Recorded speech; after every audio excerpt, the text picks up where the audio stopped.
gostava de começar por dizer que é impossível pagar esta dívida. É impossível pagar esta dívida, mesmo se a dinâmica da dívida pudesse ser combatida, as medidas de austeridade que são implementadas como justificação para pagar a dívida garantirão a impossibilidade de pagá-la.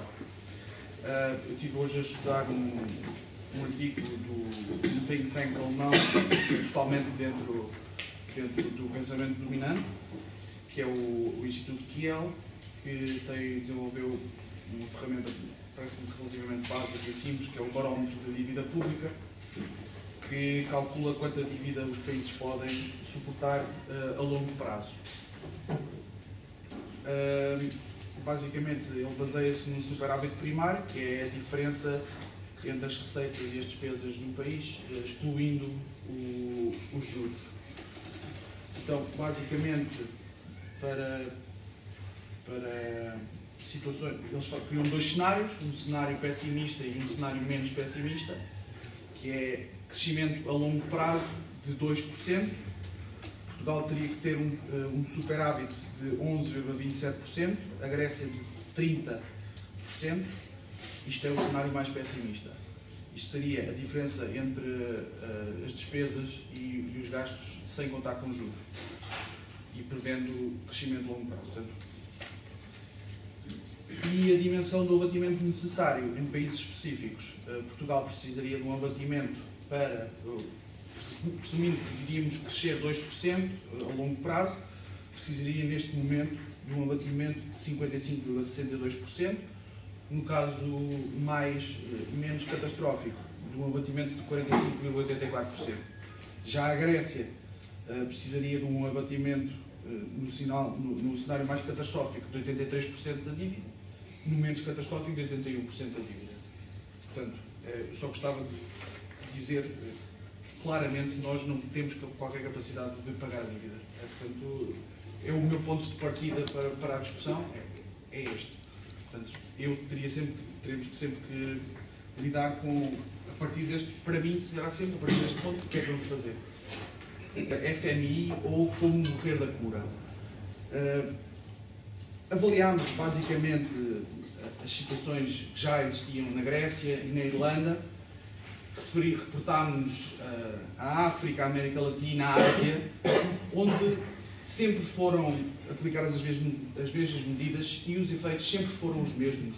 Não estamos a falar de algo novo. Isto está tudo testado, o resultado é sempre igual.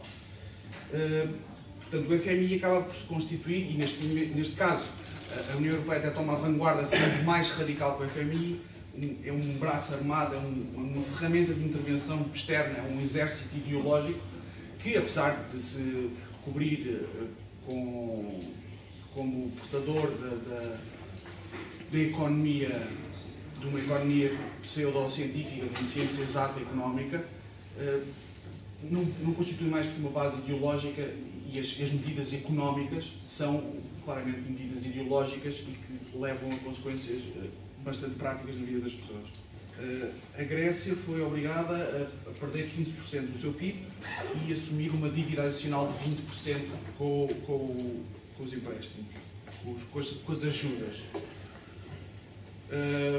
O que selou de uma vez o destino da Grécia. Não tínhamos grandes dúvidas, pelo menos dentro do regime em que vivemos.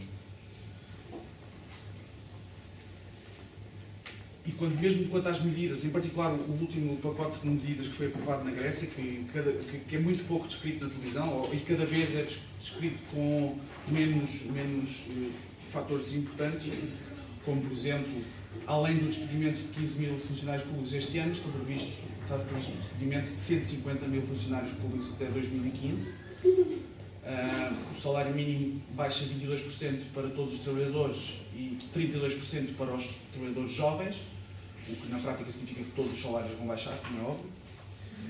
O plano de privatizações, que além de privatizar já aquelas coisas que há uns anos seriam para nós escandalosas, como a água e a eletricidade, já privatiza os portos, os aeroportos, já fala de ilhas, etc.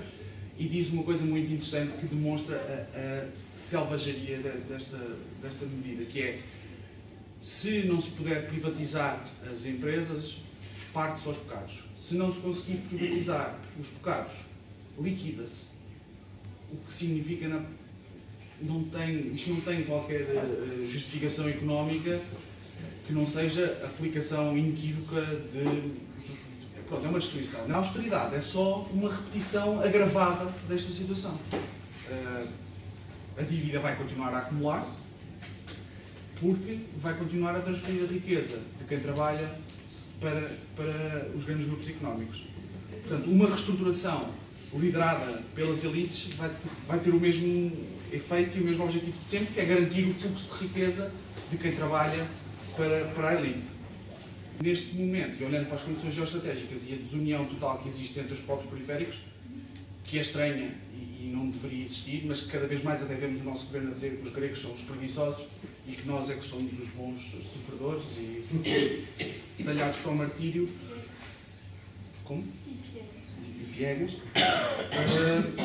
É esse o ponto em que estamos. Podemos depois falar das consequências. E eu acho que, infelizmente, e é um sinal claro do que eu vou falar a seguir, há uma falta de percepção da classe dominante, porque ela é predominantemente retrógrada. E se a Alemanha e a França disserem que é preciso sair do euro, os governos de Portugal, da Europa, Portugal, da Grécia, etc., vão sair. Mas não vão sair por vontade própria, vão sair impostos.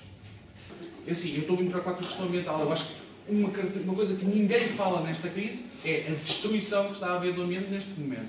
Não só na Europa, mas no resto do mundo todo. Eu acho que já estamos num panorama bastante mais avançado de degradação que não é perceptível, que não é falada. E, por exemplo, até, eu não sei se é das alterações climáticas, mas se tiver mais 2 semanas sem chover, não vai haver colheitas este ano em Portugal.